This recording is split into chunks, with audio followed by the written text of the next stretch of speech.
Friends, welcome to my channel study point doctor Vijay Singh. Friends, आज मैं पुनः आप सबके लिए चैप्टर 9 लेकर स्टडी टाइम आप सबके लिए बिजनेस स्टैटिस्टिक्स का टॉपिक लेकर मैं आप सबके लिए आया हूं। जैसा कि आप सब जानते ही हैं कि इस वर्ष उत्तर प्रदेश की प्रत्येक यूनिवर्सिटी ने ऑब्जेक्टिव टाइप की क्वेश्चंस MCQ क्वेश्चंस लेकर आ रही है कि एग्ज़ाम अब उसी के पैटर्न के आधार पर होगी।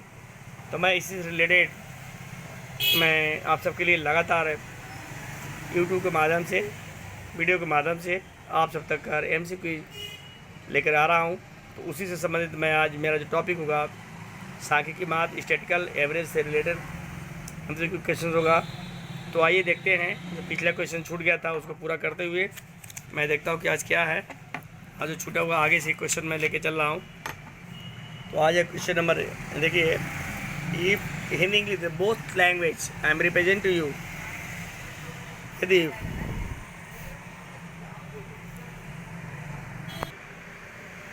यदि एक श्रेणी में एक पद मूल शून्य है तो गुणोत्तर माध्य होगा। A अपरिभाषित, B धनात्मक, C शून्य और D कोई नहीं। इंग्लिश में लिखे, if an observation in a series is 0, then the GM will be A intermediate, indeterminate, B positive, C 0, D none of these। अब आपको देखना है कि यदि एक श्रेणी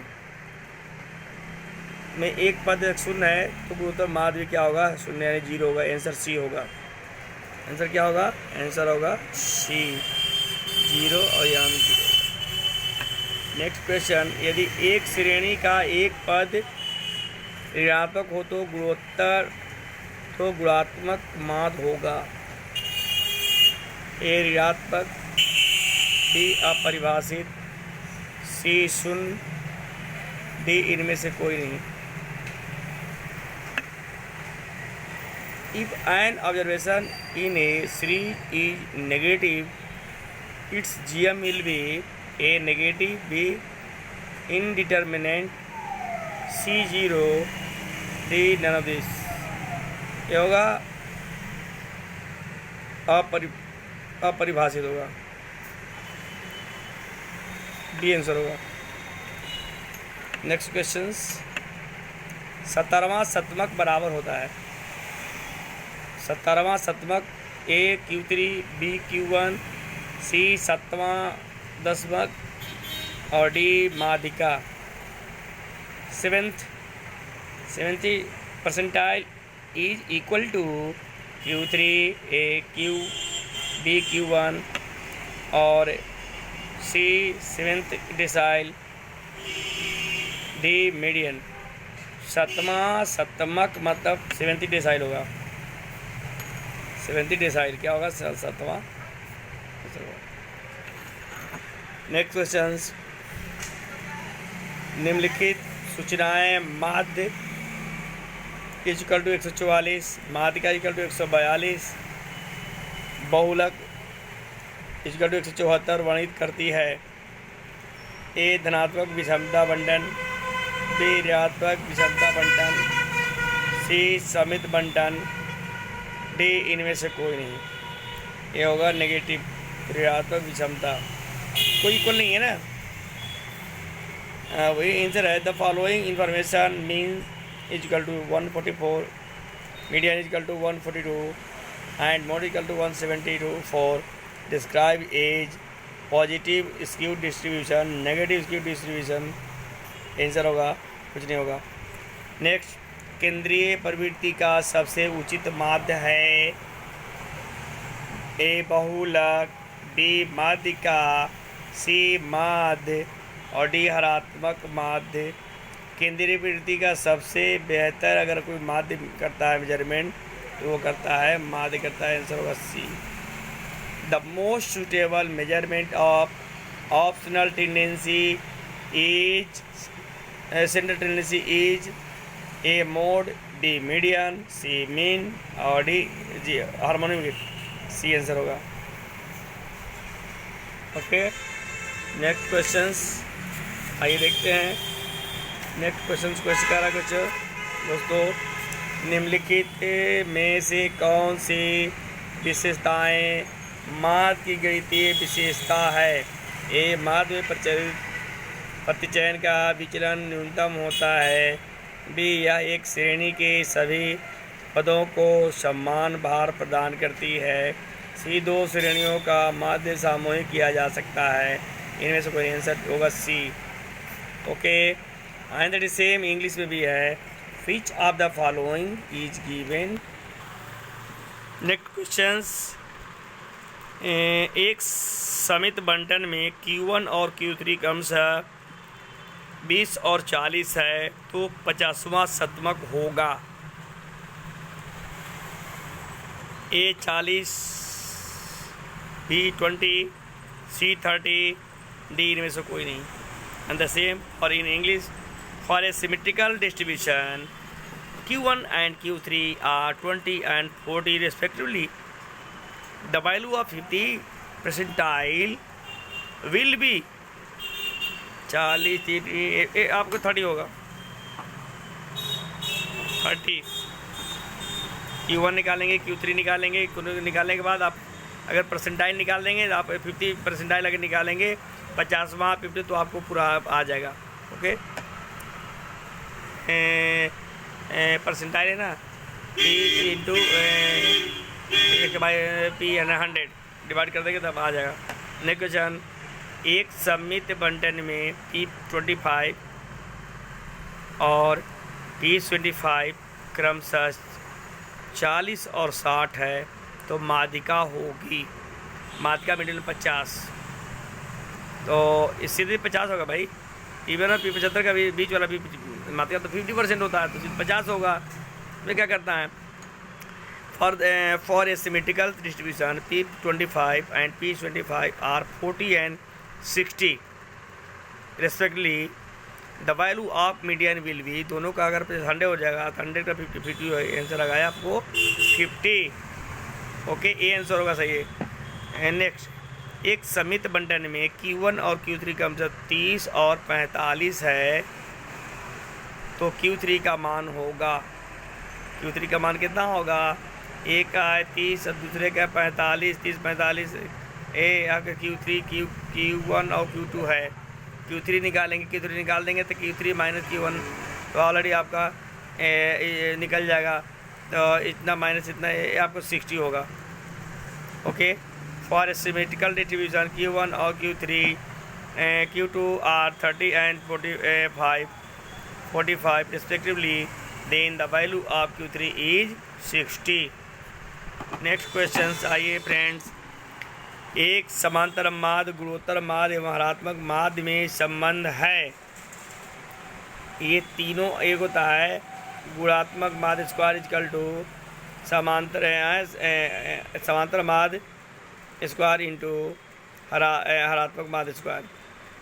या इसी को अगर इसमें देखेंगे, इंग्लिश में देखेंगे, ये सही है, ये सही होगा। Respect relationship between arithmetic mean, geometrical mean and harmonic is GM, जो geometrical mean square equal to arithmetic mean whole square into harmonic mean whole square. Answer ही है, ज़्यादा पढ़ने की ज़रूरत नहीं है, बस देखिए केवल आंसर लगाइए, क्योंकि आपका ऑब्जेक्टिव क्वेश्चंस हैं, समय ज़्यादा नहीं रहता है, आपको जल्दी करना होता है, सही करना होता है, तो सोच समझ के करेंगे। यदि एक खंड श्रेणी में 75% मान 30 है, 30 से बड़े है तो Q3 का मान होगा 70%। अगर ये है 70% 30 है तो Q3 का मान 30 होगा। कितना होगा? 30 होगा। आंसर जान लीजिए। If in the it describe 75% value are greater than 30, the Q3 is equal to 30। Next question, 25% पद 20 से कम है और 75% पद 65 से अधिक है तो Q1 इज इक्वल टू क्या होगा, ए 20, बी 65, सी 45 और डी इसमें कोई नहीं, आंसर होगा 20। If 20%, 25% of the observation are less than 20 and 25% of the observations are greater than 65 and then Q1 is 20। Q1 is कितना होगा, 20। ए आंसर होगा सीधे सीधे। नेक्स्ट क्वेश्चंस, एक खंडित श्रेणी में 30% का मान 46 है तो P30 होगा, P30 होगा। ए आपको A 30, B 46, C 23, C 69। If in a discrete series है तो एक खंडित श्रेणी में 30% का मान 46 से कम है तो P30 होगा।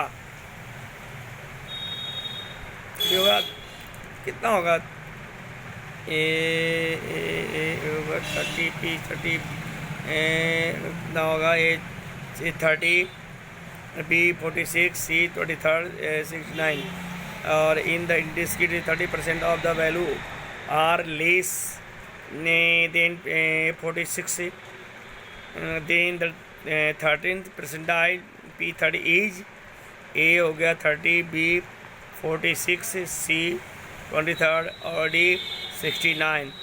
डी 69 आप मेरे ख्याल से 46 30 ए आपका 46 होगा, 46 आंसर होगा 46। नेक्स्ट क्वेश्चंस, एक बंटन में समांतर माद और आत्मक माद क्रमशः 64 और 49 है तो गुणोत्तर माद होगा। एंड गुणोत्तर माद ए 60, बी 56, सी 56 और डी कोई, इनमें से कोई नहीं। The A arithmetic mean and harmonic mean of the distributions are 64 and 49 respectively. The GM is, geometrical mean is A 60, B 56.5, C 56, D none of these। तो अब इसमें आपको दिखना है, ये आंसर होगा आपको से 64 और 49 कम से इतना ऋणात्मक बने, ये आपका 56 को सी आंसर होगा। ओके सी। एक बंटन में गुणोत्तर माद और समांतर माद क्रमशः 27 हो तो हरात्मक माद होगा। हरात्मक माद आपको हो जाएगा ए 28.5, बी 25, सी 24.3 और डी इनमें कोई नहीं। The arithmetic geometrical mean and arithmetic mean of the distribution are 27 and 30 respectively. Then the HM is, harmonic mean is क्या होगा, हार्मोनिक मीन इज आपको हो जाएगी ए 20 इतना, बी 25, सी 4.3, इनसे कोई नहीं, ये होगा आंसर। निम्नलिखित में से कौन सा गणितीय माद नहीं है, गणितीय माद कौन नहीं है। ए समानांतर माद, बी गुणोत्तर माद, सी हरात्मक माद और डी बहुलक। मेरे ख्याल से बहुलक ही नहीं होगा। Which of the following is not a mathematical average? A arithmetic mean, B geometrical mean, C harmonic mean, D mode नहीं है। नेक्स्ट क्वेश्चंस, रेडीमेड कपड़ों के औसत के लिए उचित केंद्रीय प्रवृत्ति की माप है। रेडीमेड के लिए आपको देखना पड़ेगा, रेडीमेड के लिए आपको देखना ए समांतर माद, ए समांतर माद, बी मादिका, सी बहुलक, सी डी गुणोत्तर माद। The suitable measures of central tendency for average in a ready-made garment is A arithmetic mean, B median, C mode और D geometrical। रेडीमेड गारमेंट के लिए मोड होता है, ठीक क्या होगा, मोड होगा, बहुलक होगा। रेडीमेड गारमेंट जो आपको जानकारी ले। नेक्स्ट, एक वकील की औसत आय के लिए उचित माध्य है एवरेज मीन। तो एवरेज मीन आपको ए बहुलक, बी मादिका, सी माद, ए माद है मीन है। For the average income of an advocate the appropriate average measure is क्या होगा, मीन, सीधे सीधे मीन होगा। A mode, B median, C mean, D mode, A होगा आंसर। नेक्स्ट, निम्न में से कौन सा मान ग्राफी विधि द्वारा ज्ञात नहीं किया जा सकता है? ज्ञात नहीं किया जा सकता है। ए समांतर माध्य, बी माध्यिका, सी बहुलक और डी हो गया चतुर्थक। डी हो गया चतुर्थक, ठीक है ना। ग्राफी विधि द्वारा नहीं ज्ञात नहीं किया, माध्य को नहीं किया जाएगा। Which the following can not be obtained by the graphical method arithmetic mean होगा आंसर। आंसर होगा ए, ठीक है। ओके, नेक्स्ट क्वेश्चन देखिए, लिखा हुआ है माध्यिका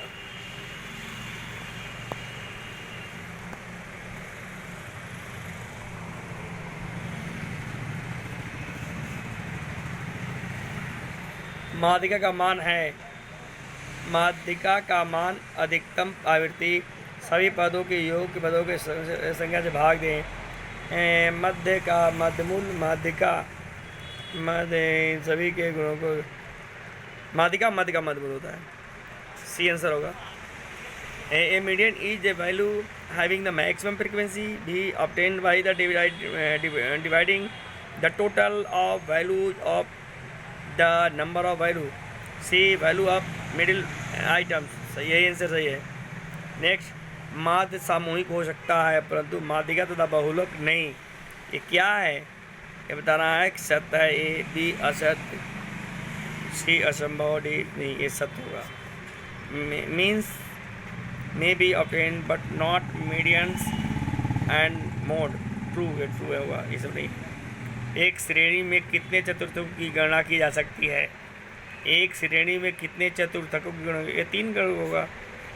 कितना होगा? 3 होगा। ए 2, बी 3, सी 4, डी इनमें से कोई नहीं। How many quartile can be calculated in A series? 3 होगा, एक सीरीज 3 होगा। क्यू का मान समान है। Q3 का मान समान है। ए माध्यिका का 1.5, तीसरे सप्तमक, दशमक, सी 75वां शतमक, इनमें से कोई नहीं, आंसर सी होगा 75वां। The value of Q3 will be equal to the value of 1 पर इतना है, ऐसे होगा। नेक्स्ट पॉइंट, अल्प असीमित आवृत्ति की दशा में कौन सा कथन सत्य है? कौन सा कथन सत्य है?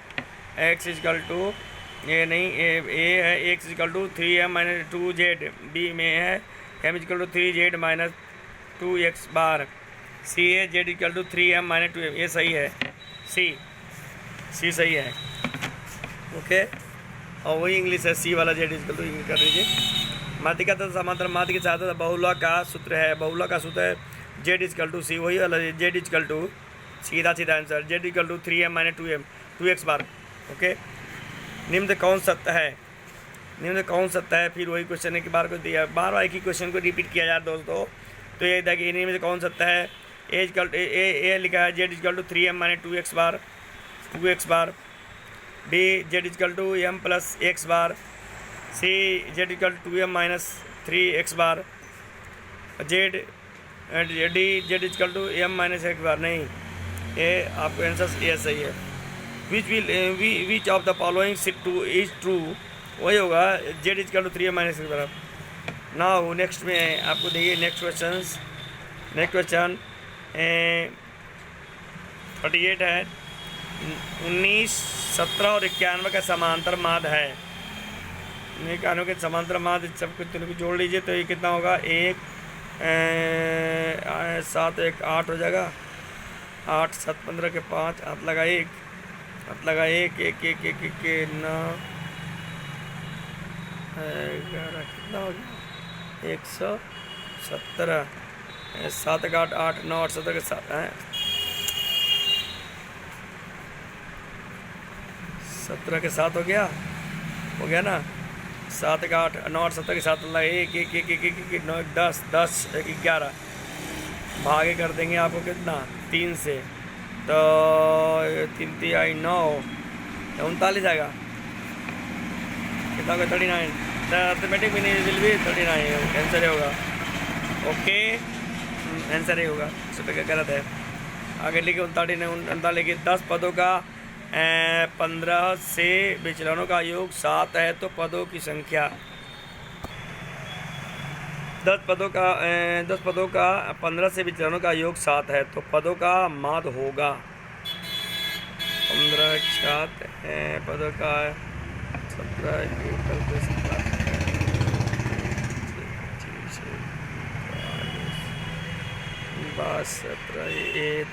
105 सी 70 1507 होगा। Okay, if the algebraic sum of the radiations of 10 observations measured from 15 is the 7, the mean of the observation is answer था। नेक्स्ट, इस 7 विद्यार्थियों के प्राप्तांक 65, 55, 57, 54, 37, 45 तथा 39 की माध्यिका है। माध्यिका सबको जोड़ देंगे तो जोड़ने के बाद जो होगा सबको योग करने के बाद होगा 1 2 3 4 5 6 7 एन वहाँ तक होगा एम इजकल टू n + 1/2 वहाँ पर आइटम हो जाएगा तो 8 हो गया। 8 में 2 भाग देंगे तो 4 पर चौथा पद होगा। पहला होगा 1 2 नहीं 1 2 3 4 54 चौथा पद होगा। फोर्थ में 54 होगा। ऐसे ये होगा which of the following median of इतना है 65 55 57 54 37 45 39 marks divided by 7 student if you do it. Okay, कोई दिक्कत नहीं। थैंक यू, धन्यवाद। मेरा channel study point doctor Vijay Singh, इसको देखिए। मैं लगातार आप सबके लिए 15 25 क्वेश्चन का सेट लेके आ रहा हूँ। आप मेरे चैनल को देखते रहें, वाचिंग करते रहें और पूरा बिजनेस स्टडीज का मैं 4 दिन सारा आपको यूट्यूब चैनल के माध्यम से आप लोग तक पहुँचाने का भरोसा कर रहा हूँ। थैंक यू, धन्यवाद।